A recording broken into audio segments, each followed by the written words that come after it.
হযরত ওসমান গনি রাদিয়াল্লাহু তাআলা আনহু যখন কবরের কথা শুনতেন কিংবা কবরের পাশ দিয়ে যেতেন কিংবা কবরের কোনো খবর তার কাছে পৌঁছালে হযরত ওসমান গনি দুই নয়নে অঝোর নয়নে কাঁদতেন। তিনি হাসরের কথাতে যত না কেঁদেছেন, তিনি কিয়ামতের কথাতে যত না কেঁদেছেন, তিনি পুলসিরাতের কথাই যত না কেঁদেছেন, সব থেকে বেশি কবরের কথাতে কেঁদেছেন।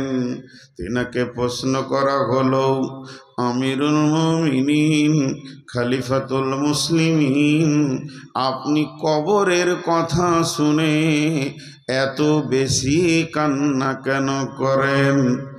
আমিরুল মুমিনিন বললেন, বন্ধু শোনো, বিশ্বনবী বলে গেছেন, আখিরি পয়গম্বর বলেছেন, আখেরাতের প্রথম সূচনা হচ্ছে কবর। কবরকে দিয়ে পরকালের রাস্তা শুরু হয়। কবরকে দিয়ে পরকালের সূচনা শুরু হয়। যে লোকটা কবরে বেঁচে যাবে সে সব জায়গায় বেঁচে যাবে, আর যে লোকটা কবরে ফেঁসে যাবে সেই লোকটা সব জায়গায় ফেঁসে যাবে।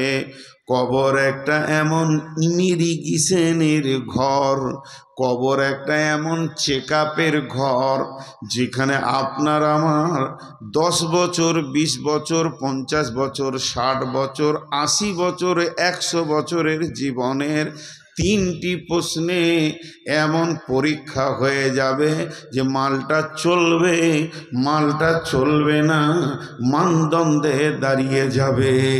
কবর আপনাকে সাবধানতা দিচ্ছে এমন একটা ঘরের কথা। ওসমান গনি জবাবে বললেন, এর জন্যে আমি কবরকে দেখলে বা কবরের কথা শুনলে আমি অঝোর নয়নে কাঁদি। লোকটাকে, এর মূল্য কত? এই লোকটার নাম ওসমান শুধু নয়, গানি। তিনি কত ধনী ছিলেন, মাল ইসলামের জন্য কত ব্যয় করেছেন। শুধু তাই নয়, তার নাম হচ্ছে যুনূরাইন। তিনি নবীজির 2খানা মেয়েকে বিয়ে করেছেন, একটা মারার পর আর একটাকে বিয়ে করেছেন। শুধু এই পর্যন্ত নয়, আল্লাহর নবী ওসমানের জন্য 2টি সুসংবাদ দিয়েছেন। পৃথিবীর সুসংবাদ হচ্ছে ওসমানকে দেখে ফেরেশতারাও লজ্জা পায়, আর আখেরাতের সুসংবাদ বিশ্বনবী বলছেন, ওসমান তোমার আর আমার জান্নাত পাশাপাশি হবে, তোমার দরজার সামনে আমার দরজা থাকবে, তোমার জানালার সামনে আমার জানালা থাকবে। তুমি ওসমান আর আমি আখেরি পয়গম্বর, আমাদের দুজনেরই জান্নাতের উদ্যানটাকে আল্লাহ পাশাপাশি সাজিয়েছেন। এই ব্যক্তিটা, এত দামি ব্যক্তিটা, নামে যার নামের শেষে আছে রাদিয়াল্লাহু আনহু, ওই ব্যক্তিটা কবরের খবর শুনে অঝোর নয়নে কাঁদে। আপনাদেরকে কি ভাষা বললে বসবেন আমি ওইটাই বলতে রাজি আছি, পায়ে ধরতে রাজি আছি। যদি বসেন, পায়ে ধরার পর দাঁড়িয়ে থাকা লোক আমি দেখতে পারি না, একদম প্রথমেই বলেছি। চামড়া কত মোটা আছে, তোদের লজ্জা শরম নাই।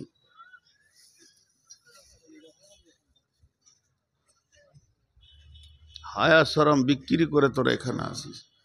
একটু ধৈর্য ধরেন, খুব স্বল্প সময়ে ছাড়বো আমি এখানে, বেশি সময় নিব না, একদম মেহমানের মতো। একটু হাজি ভাই, ভাতের শেষে কি দেয়? ভাত যখন খাওয়া হয়ে যায় শেষে কি দেয়? দই। দইটা কি ভাতের সমান দেয়? কতটা?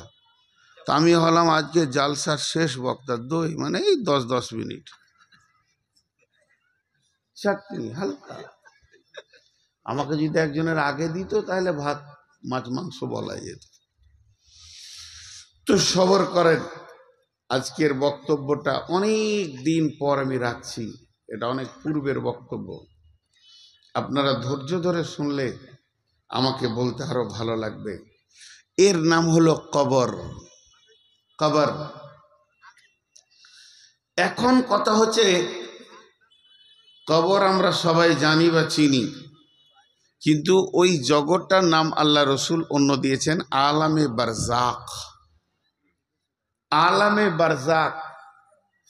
পৃথিবীর সবাই তো আর কবরে যায় না। ওই যে বললাম লঞ্চ উল্টিয়ে কত লোক মারা গেল, কাউকে হাঙ্গরে খায়, কাউকে বাগে খায়, হিন্দু ভাইয়েরা চিতায় পুড়িয়ে দেয়, বৌদ্ধদের আলাদা আছে, বর্গীদের আছে লম্বা করে পুঁতে দেয়, আবার খ্রিস্টানদের আছে সমাধি, ইহুদিদের আছে সমাধি, বিভিন্ন রকম আছে। তাহলে প্রশ্নটা কখন হবে? বিশ্বনবী বলছেন বিসমিল্লাহির রহমানির রহিম, ইযা উদিয়াল মাইয়াতু ফিল কাবারি আতাহু মালাকানি ফায়াকুলানি মান রাব্বুকা মা দীনুকা ওয়া মান নাবিয়ুকা।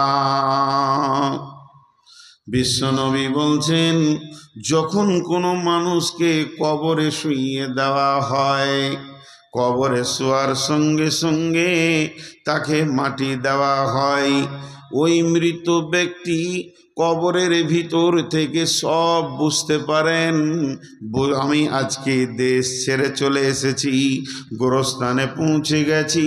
কিন্তু বন্ধুরে, মরার পরে মাটি দেওয়ার পরে যখন স্বজনেরা বাড়ি ফিরে চলে যায়, তখন সে তাদের পায়ের চপ্পলের শব্দও শুনতে পায়, ওদিকে ধ্যানে থাকে। এমন সময় দুইটি ফেরেশতা এসে মাটিতে এরকম হাতটা মারবে, তরং করে জেগে উঠবে। যখনই সে জেগে উঠবে, ফায়াকুলানে, তারা দুজন প্রশ্ন করবে, মান রব্বুকা ওয়া মা দীনুকা ওয়া মান নাবিয়ুকা। হে ব্যক্তি, তুমি বলো তোমার রবকে, তোমার দিন কি, তোমার নবীকে। এই প্রশ্নটা শুধু মুসলিমদের জন্য নয়, এটা গায়ের মুসলিমের জন্য।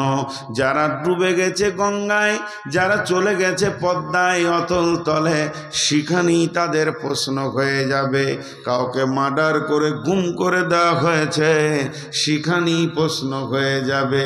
যাকে চিতায় শোয়ানো হবে পোড়ানোর জন্যে, ওখানেই তিনখানা প্রশ্ন হয়ে যাবে। তিনটি প্রশ্ন শুধু মুসলিমদের জন্য নয়, বিশ্ব মানবের জন্য, সকলকে প্রশ্ন করা হবে।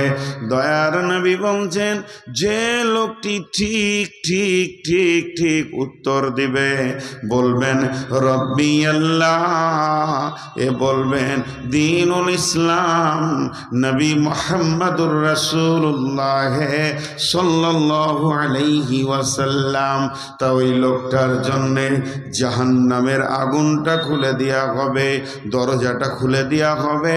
আগুন দাও দাও করে জ্বলছে, একটা আগুনের সঙ্গে লড়াই করছে, মেঘের গর্জন মারছে, আর ভয়ানক যেন শহরের ভিতরে আগুন দেখা দিয়েছে। এই লোকটা উত্তর দিতে পারলো, তারপরও জাহান্নামের দরজাটা খুলে দেওয়া হলো এবং ওকে বলা হবে, আল্লাহর গোলাম, একবার জাহান্নামটা দেখ, দুই চোখে নয়ন ভরে জাহান্নামটা দেখবে, উভয় খাবে, থরথর করে কাঁপবে। ফেরেশতারা বলবে, বন্ধু তোমাকে কাঁপতে হবে না, তোমার রব তোমাকে ভালোবেসেছে, তোমার রব তোমাকে দয়া করেছে, মেহেরবানি করেছেন, ওই রকম কঠিন জায়গা থেকে তোমাকে বাঁচিয়েছে, চির সুখ, তুমি জান্নাতে যাবে। এটা শুধু তোমাকে দেখা দেখালাম মাত্র, তবে তুমি সৌ নও কনমে উরুসা, যেমন নতুন দুলহা দুলহি বাসর ঘরে শুয়ে যায় ওই রকম তুমি ঘুমিয়ে যাও। যেদিন ইসরাফিল সুর ফুঁকবে সেদিন তুমি হাসরের মাঠে উঠবে। যে লোকটাকে প্রশ্ন করা হলো সে উত্তর দিতে পারলো না, ভুল বলল, হা আলা আদেরি, এ ব্যাপারে আমার কিছুই জানা নাই, আফসোস। আপনি যে প্রশ্ন করছেন এর জন্য জান্নাতের দরজাটা খুলে দিয়ে বলা হবে, হতভাগা বেঈমান আল্লাহর দুশমন রসুলের দুশমন, দেখ এত সুন্দর জায়গা, সুখ আর সুখ, যেখানে পজিটিভ ছাড়া নেগেটিভ কিছুই নাই। এই রকম সুখের জায়গা থেকে চিরতরের তোকে বিতাড়িত করে দেয়া হলো এবং তুই জাহান্নামে যাবি রে, কারণ আল্লাহর নাফরমান হয়ে গেছিস। তাই হযরত ওসমান বলেছিলেন, তিনখানা প্রশ্ন এত জটিল নয়, এত সহজ প্রশ্ন আল্লাহ তাবারাক ওয়া তাআলা করেছেন। তিনটি প্রশ্নর জবাব আর কবরে দিয়ে যে বেঁচে যেতে পারবে চিরদিন সে সব জায়গায় বেঁচে যাবে, আর যে কবরে ধরা খেয়ে যাবে তার সব জায়গায় ধরা খেয়ে যাবে। ও বন্ধুবর, এর জন্যে আমি কবরের কথা শুনলে অঝোর নয়নে কাঁদি।